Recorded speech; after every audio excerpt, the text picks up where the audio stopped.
ये ध्यान रखना कि यूपीएससी की भाषा में जीएस और सीसेट का अंतर नहीं होता है। यूपीएससी उसको बोलते हैं सीसेट 1, सीसेट 2, पर हम लोग सामान्य भाषा में उसको जानते हैं जीएस के रूप में और सीसेट के रूप में। जीएस में तनाव आपको कभी नहीं लेना है, क्योंकि जीएस के पेपर के ही आधार पर मेरिट बनती है।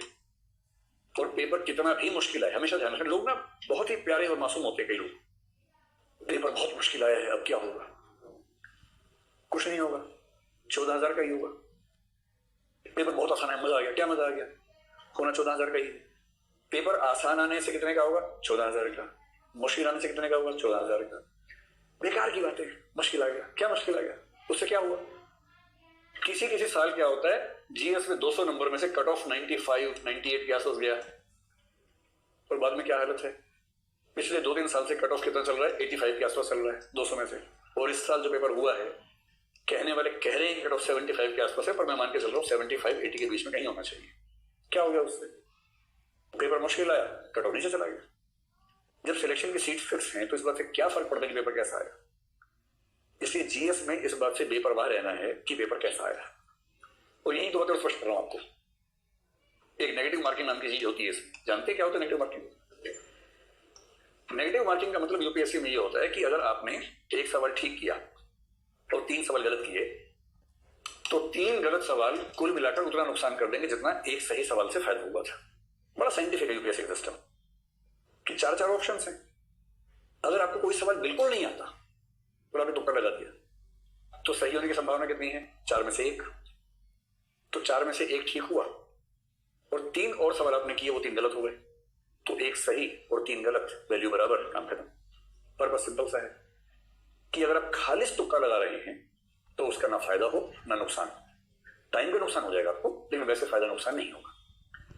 अब इस चक्कर में बच्चे क्या गलती करते हैं? कई होते हैं बहुत ही खालिस और बेमेल किस्मत के लोग। मैं वही सवाल करूंगा जो मुझे ठीक से आता होगा, बाकी को हाथ ही नहीं लगाऊंगा, क्योंकि मैं ईमानदार आदमी हूं, इंटेग्रिटी वाला आदमी हूं। उस बेचारे को ये नहीं पता कि जो 100 क्वेश्चन आते हैं यूपीएससी में, जो सबसे बड़े 30 मार्क में बैठे हुए हैं, जो 5-5 साल से प्रीलिम्स पास कर रहे हैं, लगातार 10 प्रीलिम्स पास कर लेते हैं, और अब उनसे भी पूछेंगे ईमानदारी से, उनको भी 100 में से आमतौर पर 30 से ज्यादा क्वेश्चन नहीं आते हैं। 30 बहुत ज्यादा बोल रहा हूं मैं। हाँ, इन 5 लाख में ऊपर के 2, 4, 5, 10 ऐसे हो सकते हैं जो अलग ग्रह से हैं, उनकी बात अलग है। और प्रीलिम्स 14,000 का होना है तो 5-6 को छोड़ो ना, उनसे क्या मतलब है हमें? 30 क्वेश्चन किसी को नहीं आते हैं, इतना मुश्किल पेपर होता है। और अगर आपको 30 आते हैं, हमें 30 के 30 ठीक कर दिए तो क्या हुआ? 60 नंबर। कट ऑफ क्या है? 85। कोई संभावना है होने का? नहीं होगा। इसलिए बहुत सिंपल सी बात कही जाती है प्रीलिम्स के लिए, जीएस के लिए, और वो ये है कि 100 क्वेश्चंस आएंगे, उनमें से 90 या 80 क्वेश्चंस कर जरूर देना। आते आपको 30 ही, मैं जानता हूं। करने कितने हैं? 80 या 90 सवाल। क्योंकि बाकी ऐसे नहीं कि नहीं आते हैं, थोड़े थोड़े आते हैं, है ना? 4 क्वेश्चन है, उनमें से 1 आता है। 1 ऑप्शन आप समझ पा रहे हैं, 2 ऑप्शन समझ पा रहे हैं, बाकी 2 नहीं समझ पा रहे हैं। बीच की सिचुएशंस होती हैं, ग्रे शेड होता है वहां पर। अगर आपने 100 में से 90 क्वेश्चन किए, 60 ठीक कर दिए, 30 गलत हो गए आपसे। 30 गलत का मतलब 10 क्वेश्चन माइनस हो गए। 10 माइनस का मतलब आपका नेट स्कोर कितना है? 50 क्वेश्चन, यानी कि 100 नंबर। और कट ऑफ कितनी है? 85, 87। 90 क्वेश्चन करो, 60 ठीक करो। इतना ना हो पाए तो कोई बात नहीं, ऐसा भी कर लेते हैं। आपने 80 क्वेश्चन किए, 80 में से अगर मैं आपसे ये कहूं कि आप 53 क्वेश्चन ठीक कर दें, या 53 जगह 56 मान लीजिए, 24 क्वेश्चन गलत कर लीजिए, कोई दिक्कत नहीं है। 24 गलत का मतलब 8 कम हो गए, यानी कि 44, यानी कि 88 नंबर आपके अभी भी है। ये बहुत बड़ा चैलेंज है, ये चैलेंज लोगों ने बना दिया बिना बात के। प्रीलिम्स में जिस चीज का सबसे ज्यादा ध्यान रखना है वो है आपकी प्रैक्टिस। हजारों प्रश्नों का अभ्यास करना है। आप जब यहां पढ़ेंगे तो हर सेगमेंट के लिए आपको एक किताब पीपीएस नाम से मिली होगी, प्रीलिम्स प्रैक्टिस सीरीज। आज तक जितने सवाल किसी भी एग्जाम में आए हैं, उस विषय के, उस सेगमेंट के, उस चैप्टर के, हमने सबको कंपाइल करके एक साथ क्वेश्चन, ऑप्शन, सही आंसर, व्याख्या आपको दिया है। जब भी क्लास में टॉपिक पढ़ेंगे उसके बाद मैं लास्ट में समझाऊंगा आज की क्लास के अंत में कि पढ़ना कैसे है आपको इस पूरी क्लास में, और फिर आप कल से उस तरीके से पढ़ना शुरू कीजिए, और फिर देखिए चीजें कैसे पकड़ में आपकी आती है। प्रीलिम्स में सारा खेल प्रैक्टिस का है। आप 2024 में एग्जाम नहीं देंगे, देना भी नहीं चाहिए आपको, 25 में आप एग्जाम देंगे। हम 24 के सितंबर में, यानी आज से 1 साल के बाद लगभग या मेंटरशिप की शुरुआत करेंगे प्रीलिम्स का स्पेसिफिक प्रोग्राम मेंटरशिप का। तब तक इतना करवा देंगे कि आपके प्रीलिम्स के कोर सेगमेंट्स पूरे हो चुके होंगे, और फिर आपको 6-7 महीने हमारे साथ टारगेट बेस पर इस हफ्ते में ये टॉपिक खत्म करना है, शनिवार को टेस्ट होगा, और मेंटरशिप प्रोग्राम दिल्ली से डिजाइन होता है, सारे सेंटर्स पे वही चलेगा, ठीक वहीं से पेपर्स आएंगे बन के, वही आपको सॉल्व करने होंगे। एप्लीकेशन और वेबसाइट पे आपको रोज अपना स्कोर बाकी लोगों की तुलना में आप कहां स्टैंड कर रहे हैं वो सब दिखता रहेगा। कुछ मेंटर्स यहाँ बैठेंगे जो आपसे लगातार बात करेंगे, आपको डिमोटिवेट ना होने दें, आप कहां गलती कर रहे हैं, पॉलिटी में या इकोनॉमी में कौन से टॉपिक्स में गलती आपसे ज्यादा हो रही है, किन टॉपिक्स में ज्यादा ध्यान देने की जरूरत है, वो सब बताएंगे, उनकी प्रैक्टिस करवाएंगे, ताकि प्रीलिम्स में ये जो है 90 क्वेश्चन करना स्टार्ट ठीक करना आपके लिए बाएं हाथ का काम हो जाए, और जो लेफ्टी है उनके लिए दाएं हाथ का काम हो जाए। सारे मुहावरे राइट हैंड वालों के हिसाब से क्यों बनाए जाएंगे भाई? इस बार जो असली चैलेंज है वो सी सेट का था, और ये भी चैलेंज क्या था मैं आपको हर चीज का ब्रीफ आइडिया दे रहा हूं, बाद में कभी विस्तार में बात करेंगे जब बहुत स्पेसिफिक्स में जाएंगे। अभी बेसिक आइडिया को हर चीज का होना चाहिए। सी सेट लोग कहते हैं बहुत बड़ा चैलेंज है, और इस बार दिख भी रहा है।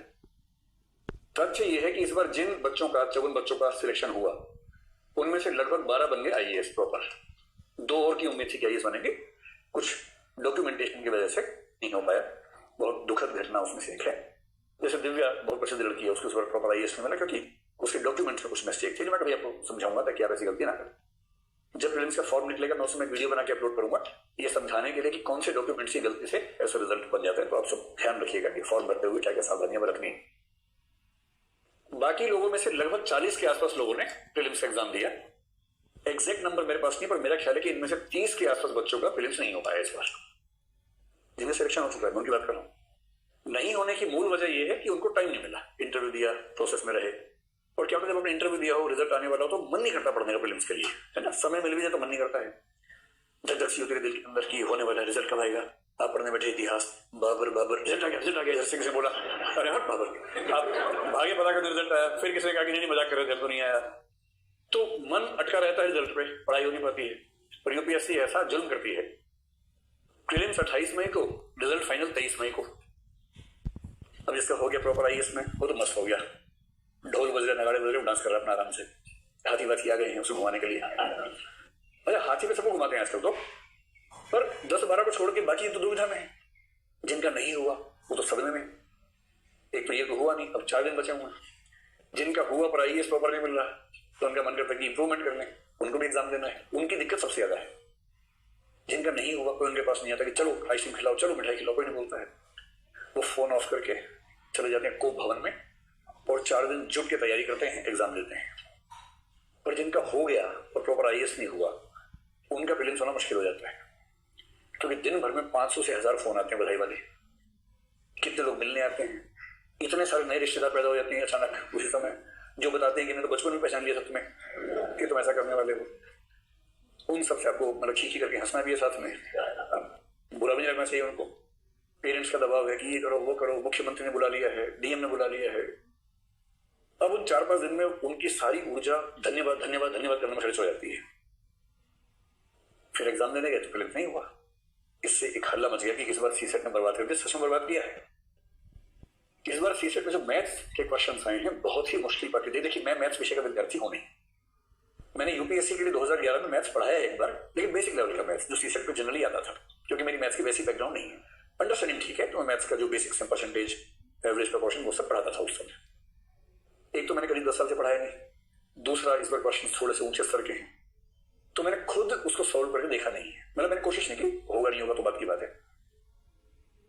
तो मुझे अपने अनुभव से नहीं पता कि पेपर कितना मुश्किल है, तो मैं डिपेंडेंट किस पे हूं, जो बच्चे तैयारी कर रहे हैं उनसे पूछता हूं, उनसे अनुमान लगाता हूं।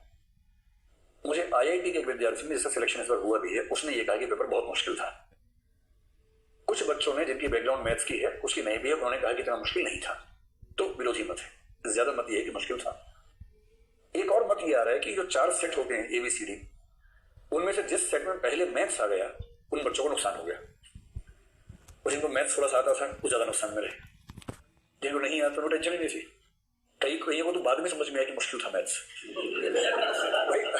उन्हें क्या पता, जिसको मैथ्स आता ही नहीं, बिल्कुल नहीं आता, उसे कैसे पता लगेगा कि मैथ मुश्किल आया, उसे तो आता ही नहीं मैथ। तो उनमें से कुछ बच्चों का प्रीलिम्स हुआ इस बार, मैं ट्रिक बताता हूँ कैसे हुआ उन लोगों का। उनको शाम को पता लगा कि पेपर मुश्किल था। दिन में नहीं पता लगा उनको, शाम को पता लगा। जब बाहर निकले सबका मुंह देखा, मुश्किल था क्या? अच्छा मैथ मुश्किल था। अच्छा ज्यादा दिक्कत किनको, जिनको मैथ्स आता था ठीक ठाक सा। अब उनमें से एक बरखुरदार ने मुझे क्या बताया, अब क्या होता है ना कि आप पेपर समझ नहीं पाते। मिल्खा सिंह साहब जो बहुत अच्छे धावक हुए, उनके बारे में जोक हमने सुना एक बार, मैं उसको बड़ा गंभीरता से जीवन में फॉलो करता हूँ उस जोक को, कि एक बार मिल्खा सिंह स्विमिंग पूल में नहा रहे थे, कोई आदमी आया, उनकी चप्पल लेके भाग गया। मजाक है, ऐसा हुआ नहीं था, मजाक है। तो गुस्सा आ गया, बाहर निकले, पहुंचा अपने आप को, फिर भागे उसके पीछे। अब मिल्खा सिंह पीछे भागेगा तो उसको हरा पाएगा कोई? मिल्खा सिंह ने क्या किया, उसके पास तक पहुंचे, उससे आगे निकल गए, क्योंकि उनको ध्यान नहीं रहा कि चप्पल लेनी है। प्रैक्टिस थी फर्स्ट आने की, सबसे आगे निकलने का अभ्यास था, इससे भी आगे निकल गया। फिर वो रुक वापस चला गया, उसको लगा कि जब ऐसी मिल रही है तो मैं क्यों भाग रहा हूं बात कर। ऐसा हुआ नहीं कभी, कहीं मुसलमान होने का केस हो जाए इस बात पर। एक मजाक है जो हमने खूब सुना बचपन में। तो इससे मैंने एक बात सीखी कि जहां आपका पर्पस पूरा हो रहा है वहां रुक जाना चाहिए, उससे ज्यादा दौड़ नहीं लगानी। सीसेट में पर्पस क्या है कि 80 में से 27 क्वेश्चन ठीक करने हैं, 1/3। रुक जाना है, मौज नहीं लेनी। पेपर में मजा आ रहा है, मुझे बहुत मजा आ रहा है पेपर करने में। अरे मजे के लिए मांगे पेपर देने के लिए, मजे शाम को ले लेना, पैसा पेपर लेके आओ घर पे, आराम से करो सर उसको। एक भाई साहब ने क्या बताया कि सर इतने अच्छे क्वेश्चन थे मैथ्स के, मजा आ रहा था, पर मुश्किल थे, सॉल्व करने में टाइम लगा था, लेकिन जब होता था बड़ा मजा आता था, एक हो गया, बड़ा मजा आता था। मैंने फिर प्रीलिम्स क्यों नहीं हुआ? तो सर हुआ ये कि जब 8-9 सवाल हो गए तब मैं सर टाइम देख लेता हूँ, तो टाइम देखा 1 घंटा हो गया था। अब 1 घंटे में उसके 8 सवाल हुए। अब बाकी 1 घंटे में उसको कम से कम 20 सवाल सही करने गारंटी के साथ, या थोड़े और सवाल ताकि कुछ गलत सवालों का भी बैलेंस हो जाए। और अब मैं इतना उस समय परप्लेक्स हो गया, दुविधा में आ गया कि समझ नहीं पड़ता कि मैं क्या करूं, मैथ्स करूं कि मैथ्स छोड़ूं। रीजनिंग की तरफ गया, तनाव की वजह से रीजनिंग के सवाल भी नहीं हो रहे थे उस समय। कॉम्प्रिहेंशन में तो और एनर्जी लगानी पड़ती है, वो तो और मुश्किल हो जाता उस समय। बोला आखिरी 1 घंटे में बिखर गया, और बिखरता गया। हर 5-10 मिनट के बाद मुझे लगा कि हाथ से निकल गया, उस चक्कर में हाथ से निकल ही गया। और फिर मैं एक से मिला, अच्छा उस दिन मुझे ऐसा लगा कि सब बर्बाद हो गया। 23 तारीख को रिजल्ट आया था, बच्चे क्लास में, तो मैंने अनाउंस कर दिया भाई 54 इस बार हुए, 50 का हमारा टारगेट था पिछले साल का। तो मैंने बता दिया कि भाई अगले साल 75 का टारगेट है, हो जाना चाहिए पूरा। 4 दिन में प्रीलिम्स ऐसा हो गया। हमारी मेंटरशिप टीम ने एकदम मतलब मरघट वाले भाव से फोन किया, जैसे वो कब्रिस्तान से फोन कर रहे हो कि सर सबकी कब्रें खुद गई हैं, आपने बोल दिया 75, यहाँ तो प्रीलिम्स से 75 को तो नहीं दिख रहा मैं। और हिंदी मीडियम का अनुपात प्रीलिम्स से बहुत कम है। उसके बाद आपको बड़ा आश्चर्य होने वाले, मैं अगर आपको ये बताऊं कि मेंस और इंटरव्यू में इस समय हिंदी मीडियम का अनुपात इंग्लिश मीडियम से अच्छा है। अब आपको समझा दूं, मुझसे समझाता हूं, गप नहीं मारनी है, तथ्य पर बात करनी है, फैक्ट पे बात करनी है। जब प्रीलिम्स ही नहीं होगा किसी का तो हम क्या मेंस कर लेंगे, इंटरव्यू कर लेंगे? तो उस दिन मैंने फिर बड़े गुस्से में अपनी क्लास में एक स्टेटमेंट दी यूपीएससी के बारे में। वो फिर क्लिप बन गई, चेहरा हटा के क्लिप बनाई किसी बदमाश ने, क्योंकि वो ऐप में था, वो पब्लिक वो नहीं था। और ऐप में क्या होता है कि अगर वो चेहरे के साथ बनाएगा तो उसका नाम लिखा हुआ था साथ में। उस भाई ने वो हटा के साउंड निकाल दी। फिर देखते देखते राष्ट्रीय आपदा हो गई, प्रीलिम्स का पेपर। 1-2 बड़े राजनीतिज्ञों ने उसको शेयर कर दिया, तो बड़ी तबाही आजकल कुछ भी बोलने में, तो बड़ा ध्यान रखना पड़ता है, बहुत ध्यान रखना पड़ता है। आपको अंदाजा है पहले तो हम लोग अध्यापक लोग बड़ा मौज मस्ती में रहते थे, क्लास में खुल के हंसी मजाक होते थे। अब हर बात बोलते हुए ध्यान रखना पड़ता है, कौन क्लिप बनाएगा, कहां से काटेगा, और उसके बाद क्या क्या होगा, कौन सी जेल से बुलावा आएगा, तो उसके बाद ये सब ध्यान रखना पड़ता है। उसके 4 दिन बाद, मतलब सॉरी प्रीलिम्स हुआ 28 मई को। हम परेशान थे कि इस बार कैसे करेंगे मैनेज, घोषणा भी कर दी है। तो हमने 2 स्टेप्स लिए। पहला स्टेप, अस्मिता एक प्रोजेक्ट आप जानते हो कि शायद चल रहा है हमारा, तुमने अस्मिता का एक नया फेज शुरू किया, अस्मिता मीन्स, और घोषणा की पूरे भारत में हिंदी माध्यम का कोई भी बच्चा अगर मीन्स की तैयारी कर रहा है दिल्ली आ जाए, हम अपने हॉस्टल में रखेंगे, रहना खाना और मेंटरशिप पर पढ़ाई करवाएंगे, सिलेक्शन की लगभग कोशिश करेंगे हो ही जाए। क्योंकि हमें चिंता यह भी थी कि शायद रिजल्ट प्रीलिम्स से बहुत कम ना हो, ताकि जो बच्चे हैं कम से कम उनको तो पूरा मौका मिले। फिर इंटरेस्टिंग घटनाएं और घटी। आजकल तो प्रीलिम्स का रिजल्ट 15-17 दिन में आ ही जाता है, तो 15 जून से पहले से रिजल्ट 1 दिन पहले आ गया था, 12 के आसपास मेरे ख्याल से, जो भी डेट रही होगी। तो जब रिजल्ट आया तो मैंने अपने मेंटरशिप के मुखिया से पूछा कि आपके जो स्टूडेंट थे, करीब 400 सीरियस स्टूडेंट्स हमारे पास से प्रीलिम्स दे रहे थे इस बार। पिछली बार भी दिया था, पिछली बार 10% के आसपास रिजल्ट था, 47 का सिलेक्शन प्रीलिम्स में हुआ था, जो कि कम था। गलती ये थी कि मैं सीसेट पे कम ध्यान दिया था पिछली बार, इस बार खूब ध्यान दिया था सीसेट पे। तब भी वो चिंतित तो थे। और जब रिजल्ट पूछा उनसे, मतलब थे तो 1000, जो सीरियस बच्चे लगातार टेस्ट दे रहे थे वो 400 के आसपास थे। बहुत आश्चर्य की बात है कि 400 में से 175 का प्रीलिम्स हो गया था। इस बार की बात कर रहा हूं, 2023 की। और इससे हमें एक बात समझ में आ गई कि प्रीलिम्स कितना भी मुश्किल हो, अगर स्ट्रेटेजी ठीक है तो रुकेगा नहीं। इन बच्चों ने स्ट्रेटेजी पे जम के काम किया था। कौन सा, मैं बहुत ब्रीफ आपको बता रहा हूं 2 मिनट में, आगे उसको हम फॉलो करेंगे। इनको ये ठीक से समझ में आ गया बच्चों को कि भाई प्रीलिम्स में टॉप नहीं करना है, जो चप्पल लेके भाग रहा है उसके पास रुक जाना है, आगे नहीं निकलना है उससे, वहां रुक जाना है। कितना सिंपल फंडा उन बच्चों का है। 80 क्वेश्चंस आते हैं, अगर आप 80 क्वेश्चंस करना चाहेंगे तो धुआं निकल जाएगा दिमाग का। वहां पर मुश्किल सवाल है, गलती होने का खतरा होता है।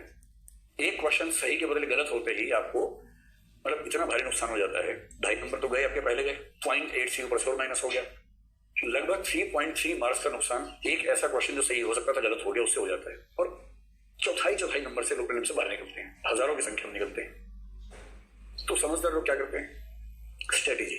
मैंने आपसे बार बार कहा कि पढ़ाई से ज्यादा महत्व किस चीज का है? स्ट्रेटेजी का है, प्रैक्टिस का है, अभ्यास का है। समझदार लोग 80 में से केवल 40 क्वेश्चन करते हैं, 40 को हाथ ही नहीं लगाते। इसलिए किनका हुआ? मैथ्स छोड़ो, रीजनिंग हाथ पकड़ लो, सॉल्व किया। इन्हें पता ही नहीं कि पेपर मुश्किल है, क्योंकि मुश्किल तो मैथ्स था। वो ये पहली कसम खाई गए थे करना ही नहीं। जब करना ही नहीं तो टेंशन लेनी। मुश्किल ये है कि पहले मैथ्स में क्वेश्चन करीब 25-28 आते थे। आजकल क्या हो गया कि मैथ्स के क्वेश्चंस कभी कभी बढ़ के 35 से 40 तक चले गए हैं। मैथ्स का मतलब maths, data interpretation, data sufficiency, इसको मिला के बोल रहा हूं मैं। अब आप में 3-4 तरह के लोग हैं। एक वो जिनको मैथ्स अच्छा लगता है, समझ में आता है। एक जिनको बहुत अच्छा नहीं लगता पर हाँ समझ में आ जाता है, कुछ लोग ऐसे भी होंगे। एक ऐसे हैं कि अच्छा भी नहीं लगा, समझ भी नहीं आया, पर क्षमता है, कोई पढ़ाएगा तो समझ में आ जाएगा। आप में से 10-15 बच्चे ऐसे होंगे जिनको मैथ्स से ना एलर्जी है, ना आया है ना आएगा। उसूल है उनका, उसूलों के पक्के हैं कि हमने जिंदगी में गणित नहीं किया, इश्क में गणित नहीं किया, तो पढ़ाई में कैसे करना भाई। कुछ ऐसे भी लोग होते हैं। तो आप में से कितने बच्चों को गणित से दिक्कत है, मैथ से दिक्कत है? ऐसा कम ही लोग हैं। और कितने लोगों को मैथ से मोहब्बत है? वाह क्या बात है। गणित से मोहब्बत का मजा अलग ही है। कुछ दार्शनिक कहते हैं, जैसे शायद गैलीलियो ने पहली बार ये बात कही, न्यूटन ने भी कही। उन्होंने कहा कि अगर आप भगवान की भाषा समझना चाहते हैं तो मैथ्स पढ़ो। नहीं, हंसने की बात नहीं, बड़ी गहरी बात है। उन्होंने कहा भगवान ने इस दुनिया को इतना सिस्टमेटिक बनाया है कि वो अवश्य ही एक महान गणितज्ञ रहा होगा, और एक महान गणितज्ञ को समझने के लिए गणित के रास्ते से ही जाना पड़ेगा। So mathematics is the language of God, and if you want to understand God you have to understand mathematics. कुछ लोग ये बोलते हैं गणित ईश्वर की भाषा है, ऐसा बोलते हैं। और इसलिए मैथ्स जब होने लगता है ना, उसमें जो आनंद है वो आनंद फिर किसी चीज में है नहीं, इतना सुख उसमें है। लेकिन किसी को मैथ्स से दिक्कत है तो है, क्या करें, अब है दिक्कत तो है। तो जिनको मैथ्स आता है उनको बस ये करना है कि मोहब्बत, परीक्षा मैथ्स से नहीं करनी है कि मजा आ रहा है ना, मजा के चक्कर में 1 घंटे में 8 क्वेश्चन होते हैं, वो नहीं करना है। और जिनको नहीं आता है या तो हल्का फुल्का सीख लीजिए, थोड़ा बहुत, ज्यादा नहीं, कम से कम 40 में से 10 सवाल आपके पकड़ में आ जाए, और फोकस करना है बाकी 40 सवाल पे, रीजनिंग कॉम्प्रिहेंशन। आपने 40 सवाल की, जैसे 40 सवाल की, आपको हर सवाल के लिए 3 मिनट मिल गए, 120 मिनट। जो 80 करने पे उतारूंगा उनको 1.5 मिनट मिल रहा है, आपको 3 मिनट मिल रहे हैं एक सवाल करने के लिए। 40 ही करो, क्यों ज्यादा करोगे भाई। 40 क्वेश्चन में 27 ठीक होने जरूरी है, नेगेटिव हटाने के बाद। तो सिंपल सा है, यदि आप 40 क्वेश्चन में से 31 ठीक कर देते हैं और 9 आपसे गलत हो जाते हैं तो भी 3 माइनस हुए, और 3 माइनस का मतलब 28 क्वेश्चन आपके सुरक्षित है। और 9 गलत करने ही करने, ऐसा मैं नहीं कह रहा हूं। 2 गलत कीजिए, 3 कीजिए, 1 भी मत कीजिए, ज्यादा अच्छी बात है। मैं तो ये कह रहा हूं कि केवल 40 क्वेश्चन करने पर, उसमें भी 9 गलत होने पर सीसेट हो जाता है। और यूपीएससी का यही कहना है।